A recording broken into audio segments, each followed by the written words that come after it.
Hey everyone, welcome to Patriot vs. Soapbox, where I give you my commentary on the news of the day as reported by the Wall Street Journal. First up, the cover photo for today is from the Veterans Day Parade, depicting two Marines, one in a wheelchair, and one not. So Trump became I believe the one in the wheelchair was he's received both the Purple Heart and the Bronze Star, two very prestigious military awards. So good on him. If I wasn't holding the phone with his hand, I'd start applauding. So I'm just gonna do like this, kind of like slapping this part of my hand that I can. Good job on him. He he lost his he lost his legs during his service, and but he served his country and he earned those medals. So good on him. So proud. Couldn't be more proud. And President Trump also became the first sitting president to ever kick off the New York City Veterans Day Parade yesterday.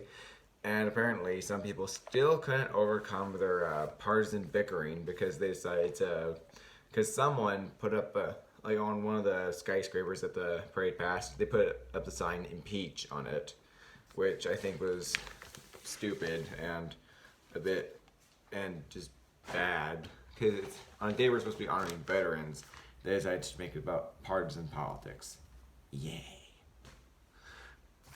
In other news, Google is now stealing our medical records. So I'm gonna defend Google real quick here. If we pay if enough people said that they would pay like a subscription fee or something, then Google and Facebook wouldn't need to steal our data because currently they steal our data. So we're really not stealing it since we're putting it on their platform, but whatever. And like we volunteer it to them, but they have to sell it to advertisers so that they can target us with ads and products that they think we might need and that we might buy. So it's that or we subscribe to Google, which is not currently an option, but it could be if enough customers are like, hey, we're willing to do this if you stop the targeted advertising. Of course, they may still do the advertising, but because it's such a good option, but you know.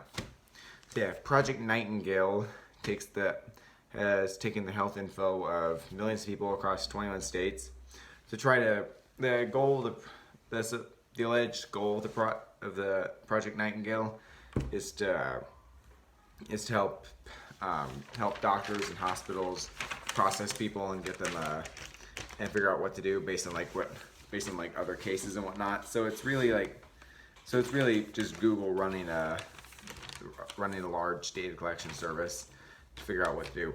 Hey, I might actually be for this because this idea because maybe it'll make WebMD not so gloom and doom. You know what I mean? Like currently, if you look up if I'm like, my nose is a little stuffy. Maybe I should check Google to see what's wrong with it. Google's like, you have cancer, you'll die in 5 days, which is not good. So maybe this will be good. You never know. There's another article entitled "Taking City Hall Skills to the White House" about how once Bloomberg officially joins the presidential race, there will be a grand total of 6 mayors, former and/or current, in the presidential election. The ones that list thus far are Bernie Sanders, Cory Booker, Julian Castro, Bill de Blasio, although he dropped out, and Buttigieg, who I believe is the only one who is currently a mayor. So it says that traditionally people have served as governor or senator before they run for president, and or they've even served as vice president as Biden has now, or several candidates in the past have. But the argument of this article is that maybe those city skills that they earn from being a mayor are actually more helpful because as senator or governor, they increasingly deal with partisan gridlock, and so it's really up to cities to do things like. Now, passing a budget is an accomplishment for the federal government. So states and really cities have become like the new centers of power in American government. No, it's a good thing. It's up for debate. I mean, the government is designed to not have a fully centralized state, and really to leave the most big decisions most decisions up to the states and cities. So I kind of view this as a good thing because it's really through less than desirable means, we've actually returned to America's Federalist roots. So I think that it could be a good thing.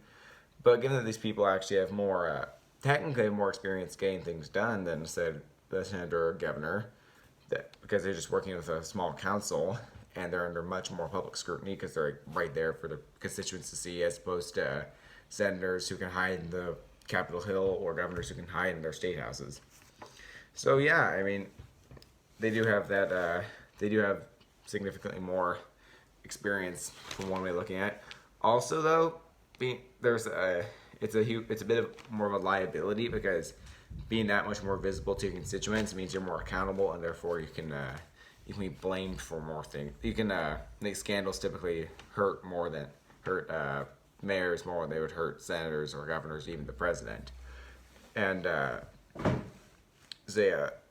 like for example, Bloomberg, his support of stop and frisk, for example, is like he was like that would probably detract from his support because it's universally hated by Democrats because they consider it racist.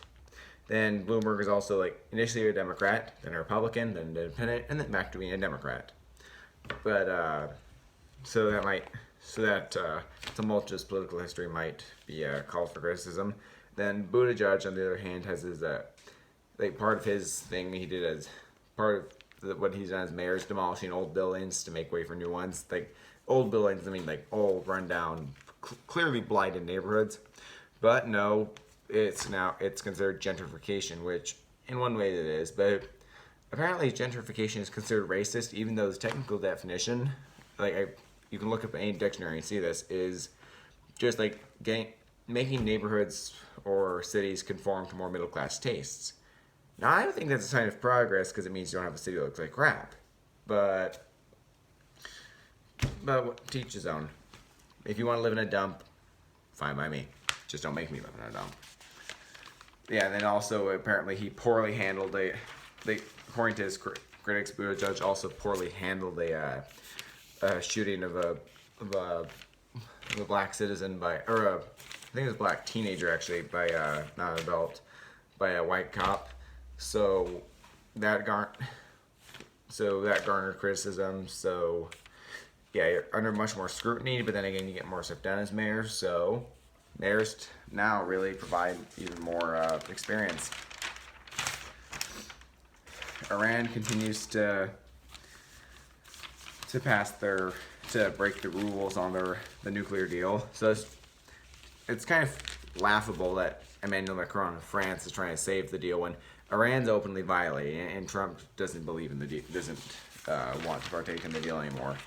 So given that you have both the main issue of the deal, Iran, not interested anymore, and main potential enforcer, America, not interested, the deal is doomed to failure because, I mean, who's going to enforce something that they don't want?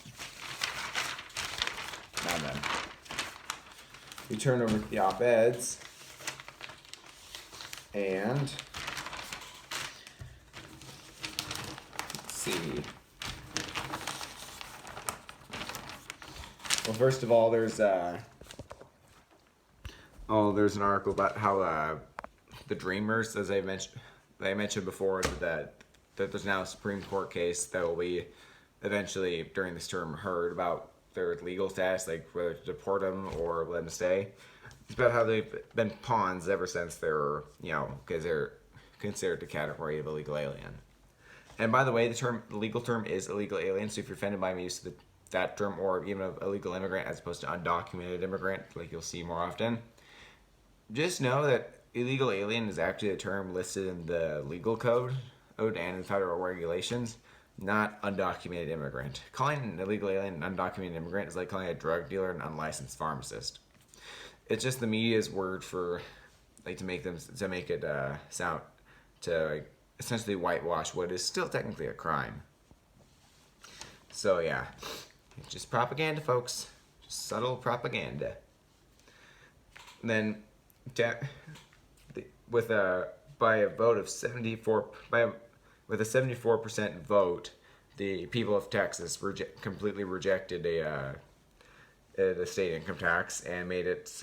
And ever since 1993, Texas, which is one of the 9 states that doesn't have a state income tax, their constitution said that you can't have an income tax without a majority approval in a statewide referendum, but now they just up the bar.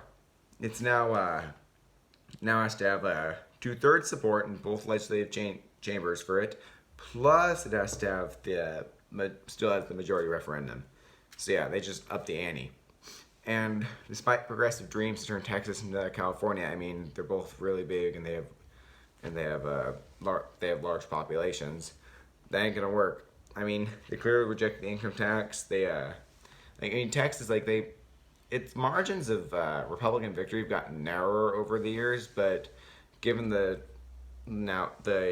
Democrats have always zealously pushed against oil and fossil fuels, but in recent years, especially with the shale boom in Texas, Democrats have really been gunning for fossil fuels in a state that's really built on fossil fuels. Once you get rid of that, people are gonna pack them and leave. I used to live in North Texas, and it was a developer's dream. Tons of money from oil, a whole bunch of flat land to build on, perfect for developers. I mean, now a bunch of people in North Texas working more financial and IT stuff, but by and large, especially in the south of Texas and the west, it's an oil state. So once you lose so if Democrats kill off the oil there, or if they still want to, then no one in the right mind in Texas is going to vote for a Democrat ever. And then finally, there's the op-ed entitled "Warren's 2 cents comes at your expense." Now the 2 cents thing is her slogan. It'll just got 2 cents to the dollar, 2 cents to the dollar. That's all it's gonna cost. That's all my wealth tax is gonna cost. And apparently she says it only apply to the rich. The 2% figure for anyone with a net worth over $50 million, and 6%. It used to be 3%. Remember that for people with a wealth over $1 billion. I think I think the American people need to be reminded that the whole "it only applied to the very rich" argument was the logic by which progressives in 1913 got the 16th Amendment passed. Before the 16th Amendment, the Supreme Court had struck down several times actually a federal income tax, saying it was unconstitutional. However, the 16th Amendment legalized the income tax, and initially it applied to only the very rich. I mean, only 2% had to pay the tax. But within 10 years, that number ballooned to 40% of Americans. It wasn't that Americans got richer, it was that the federal government realized, that's dumb. They realized, hey, this income tax will allow us to have unprecedented levels of spending. Let's just make it apply to everyone. And now half the federal budget half the federal tax revenue comes from just that income tax and the payroll tax. So you can expect Warren's to start moving down the line, maybe down to 1 million in wealth, to 500,000 in wealth, to 100,000 in wealth, and on down. So, and it might come down to every April you're filing, even the ordinary American is filing an income tax return and a wealth tax return. So, and then there's also the issue of what are you gonna do with most wealth is that she's be taxing is illiquid assets like houses or business shares, they're not they're on the stock exchange, that kind of thing. And so she has apparently solutions to essentially the government confiscating and using the revenue, which is ludicrous. And as far as stock in businesses that's not publicly traded, that's also she's gonna take that and sell it and give it to other people, which means that businesses will have to partner with people they don't know, they don't even know exist, or never met before, and those people will be like, hey, I don't want to have to deal with this business. And that would also, and once the politicians lower it down to more people, that'll mean that the wealth tax will start coming after people's pensions, 401ks, all that kind of stuff. And so people are probably going to, especially the rich, are going to pack it up and leave once that wealth tax sets in. And finally, it'll discourage investments because as people will need a higher rate of return on their investments. So to stay profitable. And given that 10-year Treasury notes, they have a rate of return less than 2%. So those treasury notes are the main way the federal government can raise the debt. So, given that most of Warren's plans will, or if not all, will require an increase in debt, then the wealth tax is essentially a shot in the foot, because she's gonna have no way to, like, not only a bunch of her sources of tax revenue, the rich people and their businesses, gonna leave, and who stays, they can't buy any more treasury notes because they don't get a high enough return, and therefore she won't have money for anything.